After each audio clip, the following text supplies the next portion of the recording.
What is up, everybody? Um, Back with another documentary into rappers ready for ops by Hip Hop Daily. Let's get into it. All rappers can get wild, but some are crazier than others. Even though it's important to protect yourself, some rappers take it a step too far and expose their activities on camera.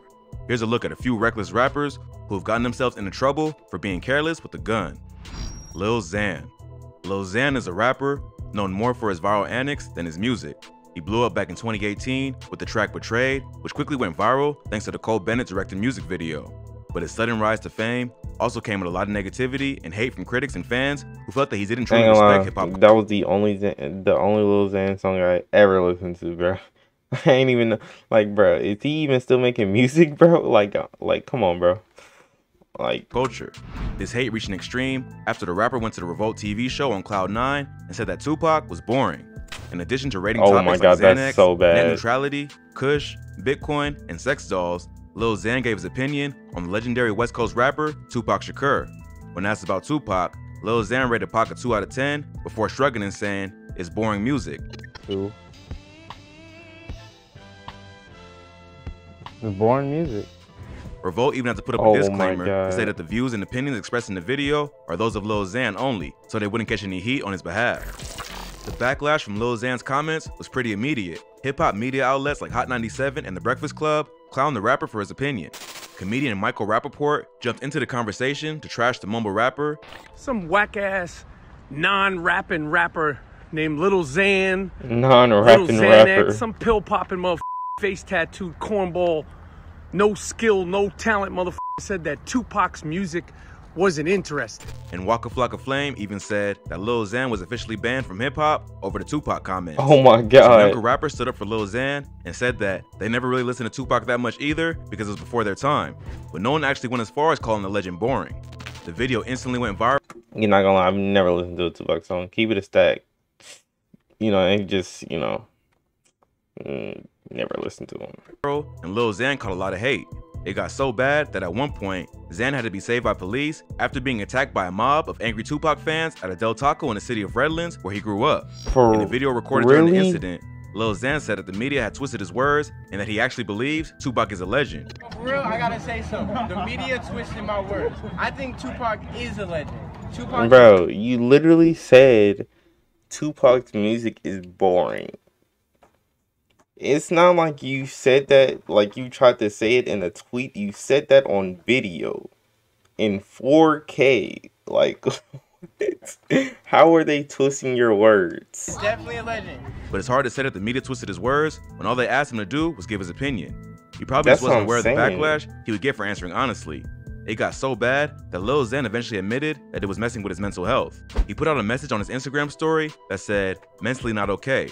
Please pray for me," with a broken heart emoji before deleting his social media. After that, the rapper dropped off the music scene for a while, and it seemed like he was dealing with personal issues. Then, in 2019, TMZ released a video of the rapper getting into a fight with someone who was harassing him in the parking lot of a gas station. It's not clear what started the fight, because the video begins while they're already arguing, but the dude recording the video calls Xan a little You a hey, yo, bro. Look at this little homie. Xan starts yelling back, and the guy just tells him to do something then, homie. Do something then, dog. What the you want, bro? Hey, get the out. At one point, the guy just says, "Y'all see this shit, right? Look at Lil Xan pulling a gun right now." Get out. Man, God, this pulling a gun. Hey, y'all see this shit, right? Look at Lil Xan pulling a gun right now. Xan was on his way back to his car, but stops to turn around and answer the dude. Sure enough, Lil Xan has a gun in his hand, and he starts pointing it in the guy's direction while telling him to get out. The guy clearly isn't that scared because he just says, "Hey, pull that shit out again, homie." Look at this motherfucker. Hey, pull that shit out again, homie. As Lil Xan is getting back in the car, Xan waves the gun back at him from inside the car and calls the guy but doesn't actually do anything intimidating, and eventually the video just ends. The man recording the video was named Anthony Sanchez and had confronted the rapper over his comments about Tupac. Sanchez eventually sued Lil Xan for assault and battery, claiming the rapper inflicted emotional damage on him. Lil Xan posted a message online. Oh, he got that bag. The media. Dang, I just hit the mess on my mic. My bad. But he got that. He got that bag. Trying to twist what happened and claimed he was only acting in self-defense. It's not clear what the outcome of the lawsuit was, but the Tupac comment was the beginning of the end for Lil Xan's music career. Although he occasionally makes headlines for something crazy like this, the rest of his music can never quite live up to the hype of his breakout single. But if you thought that was crazy, this next rapper pulled out a pistol during a radio interview and pointed it at the host. Boonk Gang. Boonk Gang, now known as John Gabbana, is a rapper and internet celebrity who got famous for being reckless. Before venturing into music, the rapper built a massive social media following by going into stores and pretending to purchase an item, only to run away without paying, screaming his signature catchphrase, Boonk Gang, whole lot of gang shit. Boonk Gang, whole lot of gang shit, you know what I'm saying? Oh, and I'm diamonds in the bitch in the mall, you know what I'm saying? In the mall, you know what I'm saying? Got 100K right now, you know what I'm saying? Whole lot of gang shit, you know what I'm saying? Got 100K in the mall, bitch. Oh, Boonk Gang! Often, he'd end up destroying the inside of the store and other property in the process. Boonk has since turned his life around and decided to focus on more positive endeavors. But for a while, he was one of the most reckless characters on the internet. Oh God, he was. Something. But like Lil Xan, after a while, all the negative attention began to affect his mental state.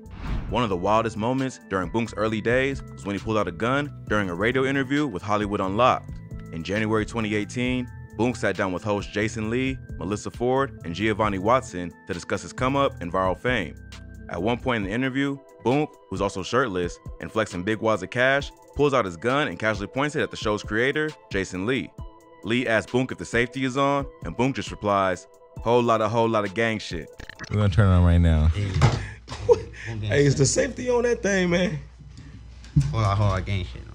Lee tells Boonk that he doesn't feel comfortable having a gun in the studio, and Boonk just responds by saying, want me to bust some shots? I wouldn't pull the gun out, and I don't feel comfortable having a gun in the studio. So you could put it. Want to bust some shots? No, not in here. 5. Boonk tells Lee, I'm not gonna shoot you, but points the gun directly at him, which Lee clearly doesn't appreciate. Bro, yeah, you know he was, you know what I'm saying, he was off the, you know what I'm saying, the perkies, the Zans, the you know what I'm saying, drunk, you know what I'm saying, he Boonk off all that right puts now. The gun down and continues on with the interview, but the hosts are clearly pretty uncomfortable and don't know exactly what to do. At that point, Boonk was just a professional meme, so he could afford to wild out even more than the rappers because his entire brand was based on being unpredictable and out of control. But Boonk's wild behavior would have plenty of negative consequences as well. During his come-up, he would be arrested twice within a period of 2 months, end up in the hospital after getting shot, and show up at a no-jumper live stream so messed up on drugs that he could barely speak. But after hitting rock bottom, Boonk decided to change his life and focus on more positive endeavors. He's given up his career as a social media I remember him falling into the wall of the no-jumper thing, bro. Bro, that was bad, bro. He was really at rock bottom, I ain't gonna lie. And allegedly become a bricklayer for his uncle's pool company. Pretty wild change for someone who acquired over 5 million followers by committing theft and vandalism for clout. But it seems like he's in a much better mental state and no longer putting himself in life-threatening situations just to please the internet. But if you thought that was crazy, this next rapper and his crew pulled a gun on a security guard after his Range Rover was damaged. Lil TJ. Lil TJ is one of the hottest drill rappers from the Bronx. He's known for his auto-tune singing style and was called the Bronx Justin Bieber in his neighborhood because of his sound. But just because Lil TJ knows how to make an emotional track, I'd say drill rapper does Lil TJ make drill music to you? Like what? You just compared him to Justin Bieber and then just said that he's one of the hottest drill rappers in New York. Okay. Bro, why'd I keep hitting the mic, bro? My bad. Track doesn't mean he's one to play with. A security guard who allegedly damaged the rapper's Range Rover had to learn that lesson the hard way. In an Instagram live video session back in July 2020, the rapper filmed his friends get into an altercation with the security guard outside of a building. One of his boys is shirtless and keeps taunting the guard, who's clearly getting fed up with the disrespect. Lil TJ eventually flips the camera around to show himself with the whole crew, showing about 8 to 10 dudes standing around a white Range Rover. At one point, the security guard has had enough and launches a big metal sign at the dude he was arguing with. The sign misses the target, but hits TJ's white Range Rover and then smashes into the car in front of it. TJ can be heard screaming, "We got poles too," as the rest of his crew circles around the security guard. Chill out here, we got poles too. Then, they notice that there's some damage done to the car, which is when they really start bugging out. TJ also tells his friend to chill out because they're on live. Yo, chill out more live, Oof. You don't want to have to blow his shit up on the live. But his homies keep circling around the security guard and push him deeper and deeper into the corner. At one point, you can even see one of his friends with a gun in his hand as he struggles to put it back in the pocket of his sweatpants. TJ can be heard laughing throughout the whole scene. He even says, "You see, this is why you don't f with gang in them. We don't play. You'll never know the side of us, bro." See, this is why you don't f with gang them, man. We don't play, man. Don't never know this side of us, bro. He then switches the view of the camera back on himself and says, "But I'm gonna just chill out and not show y'all that," before ending the video.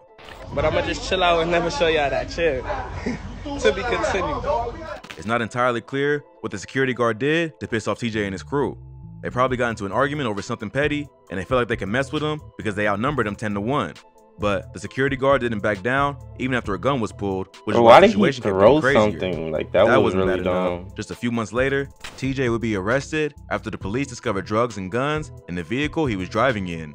Back in December 2020, TJ was riding in a car in Brooklyn with 4 other people when they were pulled over for failing to signal while changing lanes. While they were stopped, the cop allegedly smelled weed and decided to search the car. During the search, police found 4 loaded guns and a large amount of weed.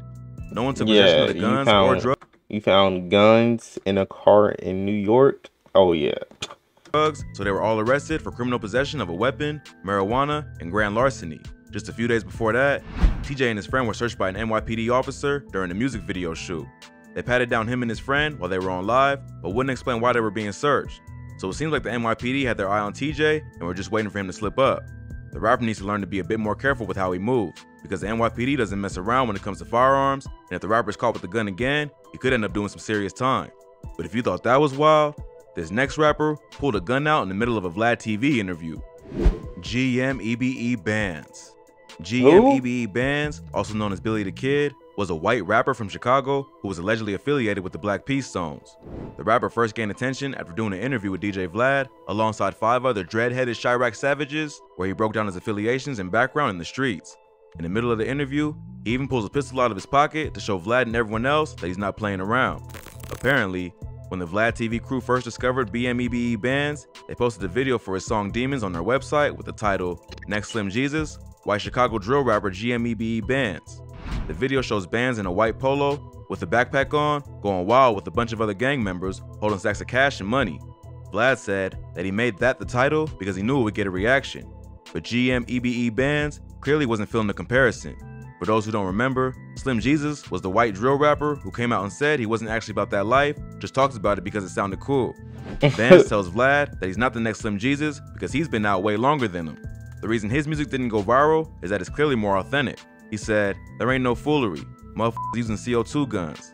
As he says this, he even reaches into his own pocket and pulls out an actual pistol to show Vlad he's serious. His friends just laugh as he sticks the gun back into his pocket, and Vlad continues on with the interview like nothing happened. I ain't blow up because my shit look real and authentic. Not no foolery. Motherfuckers using CO2 guns and shit, boy. Nah, man. Nah. Nah. It ain't like that. Bands had a quick viral moment with that interview and will go on to rack up millions of plays on tracks like Boss Freestyle and When I Die. But unfortunately, the rapper's life would be tragically cut short after he would be kidnapped and murdered by 2 people that were allegedly his friends. But what the Bro, he got kidnapped and oh my god. Rapper said in the Vlad TV interview is true, that the reason his music didn't get more attention was that there wasn't enough of a gimmick to make it go viral.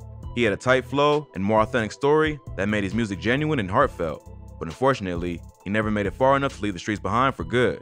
If you thought this video was crazy, be sure to check out our channel for more. From Suge Knight criminal history to King Von clowns his dead ops on Yeah, that video was pretty crazy, bro. Keep it a stack, but you know what I'm saying? That's me to this video, bro. You know what I'm saying? Like, comment, subscribe, and we out, bro.